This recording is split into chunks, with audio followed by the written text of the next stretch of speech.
بسم اللہ الرحمن الرحیم۔ السلام علیکم ورحمۃ اللہ وبرکاتہ۔ 1999 میں مجھے موقع ملا، میں ایران کے لیے گیا اور وہاں میں نے ایران کے مختلف شہروں میں ایک نعرہ اور ایک سلوگن جس کو امریکہ کے خلاف جگہ جگہ دیکھا، وہ تھا کہ مرگ بر امریکہ۔ اس کے پیچھے ہسٹری کیا ہے، اور کبھی یہ ایران امریکہ کے لیے بہت بڑی ایک اس کی کالونی کے طور پر اور امریکہ کا ایجنٹ اس کو کہہ لیں، یا امریکہ کے ایک چوکیدار کے طور پر اس کو دیکھا جاتا تھا، اور امریکیوں کے لیے یہ جنت تھا۔ پھر اسی ایران میں مرگ بر امریکہ، یہ ایک ان کا اتنا پاپولر سلوگن ہے، آیت اللہ خمینی کے دور سے سٹارٹ ہے اور ابھی تک چل رہا ہے۔ تو کیا ہوا؟ دنیا کے معاملات میں کب کیا تبدیلی آ جائے گی، اور قانون قدرت ہے کہ اللہ کی حکمتیں ہیں، جب وہ چاہتا ہے لوگوں کے دلوں کو پھیر دیتا ہے۔ کبھی کسی نے سوچا ہوگا کہ شاہ ایران کے ایران میں مرگ بر امریکہ کے نعرے لگیں گے، اور ہزاروں لاکھوں کے مجمع اس نعرے کو اپنے دل سے لگا کر اور اپنی زندگیوں میں، پوری زندگیوں میں نسلوں کو یہ نفرت اور یہ نعرہ مرگ بر امریکہ، امریکہ کے خلاف نفرت، اور یہ نعرہ اگلی نسل کو ٹرانسفر کر دیں گے، اور یہ نعرہ اب بھی ایران میں چل رہا ہے۔ یہ قدرت کے کام ہے۔ اب تھوڑا سا ہسٹری کو دیکھیں کہ ایک وقت تھا کہ پورا عرب، آلموسٹ سارا عرب صدام حسین کی حمایت میں تھا، اور صدام حسین کی حمایت کر کے اس وقت کے عراق کو، جس کا ہیڈ صدام حسین تھا، کلمہ گو مسلمانوں کو تماشا دکھانے کے لیے ایران اور عراق دونوں طرف مسلمانوں کا خون بہہ رہا تھا، اور یہ پورے عرب کنٹریز صدام حسین کی پشت پناہی کر رہے تھے، اور سارے عرب کے کنٹریز جو ہیں ان کا ایک ہی خواب تھا کہ ایران کو نیست و نابود کر دیا جائے اور صدام حسین ونر ہو جائے، صدام حسین کسی طرح جیت جائے۔ یہ ان کا خواب تھا۔ اور پھر تاریخ نے یہ بھی دیکھا کہ اسی صدام حسین نے ان عربوں کے ساتھ کیا کیا۔ جب یعنی یہ دیکھنے والی چیزیں ہیں کہ امریکہ، برطانیہ اور دیگر ان کے حمایتی کنٹریز جو ہیں، وہ سارے ان عربوں کی وجہ سے صدام حسین کی پشت پناہی کر رہے تھے، اور خمینی کے ایران کو ختم کرنے کے لیے اور انقلاب ایران کو ختم کرنے کے لیے یہ اپنا پورا اسلحہ اور وسائل کی فراوانی کر رہے تھے، اور مکمل بھرپور پشت پناہی کی۔ اور تاریخ میں یہ ساری چیزیں واضح ہیں کہ سعودی عرب نے ایران عراق جنگ کے دوران $25 ارب صدام حسین کے عراق کو دیے، اور کویت نے $10 ارب دیے۔ یہ تاریخی حقائق ہیں۔ اور جو ہی ایران عراق جنگ ختم ہوئی تو تھوڑی سی امیر کویت نے کوشش کی کہ اس کے $10 ارب واپس کر دیے جائیں۔ جب امیر کویت نے ان $10 ارب کا مطالبہ کیا تو پھر تاریخ نے یہ منظر بھی دیکھا کہ صدام حسین نے وہ $10 ارب تو کیا دینے تھے، اس نے پورے کویت پر اپنا ڈیمانڈ کر دی کہ یہ تو ہے ہی ہمارا۔ اور پھر تاریخ نے وہ منظر بھی دیکھا جب کویت کا امیر اپنی مرسیڈیز گاڑیوں میں بڑی مشکل سے اپنی جان بچا کر بھاگ کر اور وہ اس میں داخل ہو گیا، سعودی عرب کے علاقے میں، اور پورا کویت جو ہے وہ صدام حسین کے قبضے میں آ گیا، اور یہ 25 ارب دینے والا جو ہے سعودی عرب، پھر وہ مرکز بن گیا جہاں دنیا بھر کی افواج اکٹھی ہوئی، 7 لاکھ سے زیادہ فوج آئی، اتحادی اکٹھے ہوئے، امریکن، برطانیہ، نیٹو فورسز، کچھ مسلم ممالک۔ اب تاریخ دیکھیں کہ تاریخ کیسے کیسے انسان کو سبق سکھاتی ہے، اور ہم سیکھنا نہیں چاہتے اور سبق حاصل نہیں کرتے۔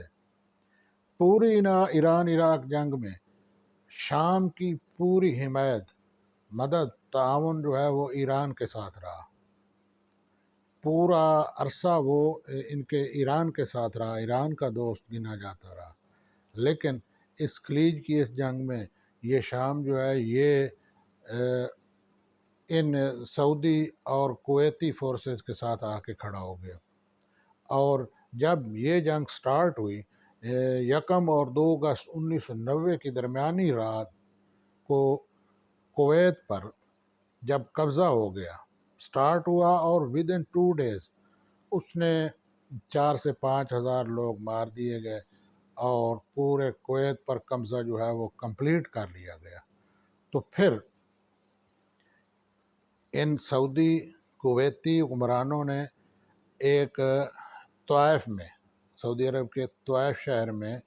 ایک جلا وطن حکومت کویت کی قائم کی، اور پھر اس جلا وطن حکومت کے وزیر خارجہ، اب تاریخ دیکھیں، وہ جاتے ہیں ایران میں اور پبلکلی جا کر معافی مانگتے ہیں ایران سے، اور ہیلپ کے طلبگار ہوتے ہیں۔ اسی ایران کو جس کو برباد کرنے کے لیے یہ انہوں نے اپنے $10 ارب خرچ کیے، اور 8-10 سال صدام حسین کی حمایت کرتے رہے، اور اس جنگ میں لاکھوں کلمہ گو لوگ جو ہے وہ لقمہ اجل بن گئے۔ پھر صرف یہی نہیں ہے، اس سعودی عرب نے بھی اسی ایران جس کو برباد کرنے کے لیے اور صدام حسین کی بھرپور حمایت کی، اب تاریخ جو ہے پھر دیکھ رہی ہے کہ وہ صدام حسین ان سعودیوں اور کویتیوں کے خون کا وہ پیاسا بنا، اور اس نے کویت کو تو ہڑپ کر ہی لیا تھا، اب وہ چاہتا تھا کہ کسی طرح سعودیز کو بھی سبق سکھایا جائے۔ تو یہ خوف دے کر امریکی اور برطانوی حکمرانوں نے سعودیوں کو ڈرایا، اور پھر یہاں ارض پاک میں یہ سارے لوگ جو ہیں امریکی برطانوی فوجی جو ہیں وہ آئے، اور یہاں سے صدام حسین کے اختتام کے لیے اور صدام حکومت کے اختتام کے لیے اور عراق کی بربادی کے لیے، ایکچولی اسرائیل کی خوشنودی کے لیے یہ ایک پورا پلان بنایا گیا، اور خلیج کی جنگ جو ہے وہ سٹارٹ ہوئی، جس جنگ نے میں تقریباً کوئی 60,000 سے زیادہ لوگ جو ہے وہ تحت کر دیے گئے۔ یہ ایک تاریخی حقائق ہیں جن کو بالکل تبدیل نہیں کیا جا سکتا۔ 16 جنوری 1991 کو جب سعودیوں نے عراق پر حملہ کیا، تو اس وقت سعودی عرب، کویت، موسٹلی عرب کنٹریز، اور وہ شام جو ایران کا دوست تھا وہ ان کی پشت پناہی پہ تھا، اور وہ عراق جس نے عراق ایران جنگ کے دوران کوئی 2,500 مربع کلومیٹر ایران کا رقبہ اپنے قبضے میں کر رکھا تھا، جو ہی ان خلیجیوں کے اور سعودیوں اور کویتیوں کا ایک اتحاد بنا، تو عراق جو 10 سال تقریباً ایران کو مٹانے کے لیے، ایران کے وجود کو ختم کرنے کے لیے لڑتا رہا، اور پھر ایران کے ایک بہت بڑے حصے یعنی 2,500 مربع کلومیٹر ایریے پہ وہ اس پہ قابض تھا، اسی عراق نے پبلکلی ایران کا وہ علاقہ بھی چھوڑا، اور ایران کے ساتھ ایک دوستی کا ایگریمنٹ بھی کیا۔ یہ بھی تاریخی حقائق ہیں۔ اور پھر انہی دنوں آیت اللہ خمینی کے جو جانشین ہیں آیت اللہ خامنہ ای، انہوں نے اس وقت ایک فتویٰ بھی جاری کیا کہ یہ امریکی برطانوی سعودیوں کی حمایت کے لیے یا ارض پاک کے تحفظ کے لیے نہیں آ رہے، بلکہ تیل کی تلاش میں آ رہے ہیں اور ان کے خلاف لڑنا جہاد ہے۔ اب یہ کس کی حمایت ہو رہی ہے؟ پھر جب ایران اور عراق دونوں کا ایک ایگریمنٹ ہو گیا اور عراق نے وہ رقبہ جو اس کے قبضے میں تھا وہ چھوڑ دیا، تو پھر وقت نے یہ منظر بھی دیکھا کہ عراقی پائلٹ اپنے جہاز اور اپنے ہیلی کاپٹرز اڑا کے اور پناہ کی تلاش میں ایران میں جا کر وہ لینڈ کیے اور آج تک ایران کے پاس ہیں۔ تو یہ تاریخی حقائق ہیں اور ان سے سبق نہ امریکی سیکھ رہے ہیں نہ برطانوی سیکھ رہے ہیں۔ ہم تو ویسے امت مسلمہ تو اجتماعی طور پر ایک غفلت کا شکار ہے اور سو رہی ہے۔ ہم نے نہ سائنس میں ترقی کی، نہ ہی ہم نے اپنی روح کی آبیاری کی، اللہ اور اس کے رسول کے فرامین کی نافرمانی کی، اور الٹیمیٹلی آج ہم غفلت کا شکار ہیں، اور آج دنیا بھر میں مسلمان جو ہے وہ ذلیل و خوار ہو رہا ہے۔ اس کی مین وجہ یہی ہے، ہم نے تو سبق نہ سیکھا۔ لیکن تاریخی بات ہے اور یہ حقیقت ہے، ہم رہیں نہ رہیں، ہم دیکھ سکے یا نہ دیکھ سکے، لیکن یہ ایک تاریخ کا ایک آئے گا ٹائم، ایک وقت آئے گا جس اسرائیل کو بچانے کے لیے اور جس کے لیے آج امریکی اور برطانوی بحری بیڑے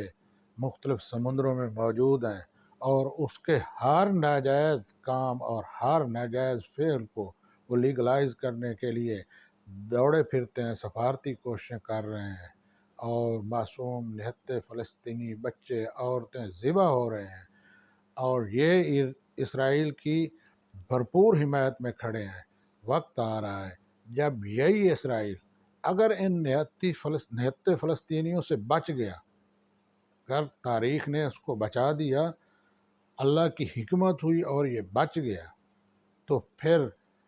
تیار رہے امریکہ اور برطانیہ، ایک وقت آئے گا یہ اسی کی تیاری کرا رہے ہیں،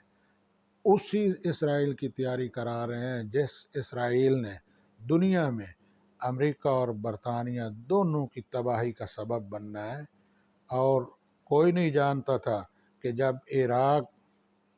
پہ یہ حملہ آور ہوئے اور عراق میں پھر موجود رہے اسلحے کی انسپیکشن کے چکر میں، در حقیقت وہ تیل کے کنویں خشک کرنے تھے،